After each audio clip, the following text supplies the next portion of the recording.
मॉलमध्ये गेल्याच्या नंतर ना विवानला असं झालं होतं की मी कुठे जाऊ आणि काय करू, आणि त्याला या रोबोवर बसायचं होतं, पण विवान लहान असल्यामुळे त्याला या रोबोवर बसता आलं नाही. हा रोबो फक्त मोठ्या मुलांसाठीच होता.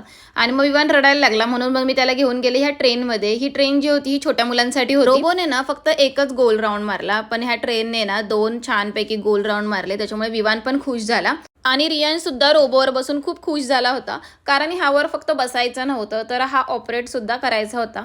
रियानच्या हातामध्ये दोन्ही बाजूला ना 2 रिमोट होते. त्याच्या साहाय्याने हा रोबो चालत होता आणि त्याला गाईड करणारा मुलगा सुद्धा त्याच्यासोबत होता. आता ना खाली ग्राउंड फ्लोअरला ना सगळं खेळून झालं होतं आणि आता ह्या दोघांचंही म्हणणं होतं की आता आम्हाला वर जायचं आहे फर्स्ट फ्लोअरला गेम खेळण्यासाठी. आणि कुठेही गेलं ना तर मुलांचीच मजा असते, आपल्याला फक्त त्यांच्यावर लक्ष ठेवायला लागतं. आता रियानचं तर एवढं काही नसतं, कारण त्याला सगळं समजतंय, पण विवानला ना खूप जास्त आम्हाला पॅम्पर करावं लागतं, कारण विवान बाहेर गेल्याच्यानंतर खूप जास्त एक्साइट होतो. चला आपण आता भेटूया नेक्स्ट व्लॉगमध्ये. तोपर्यंत बाय बाय, टेक केअर.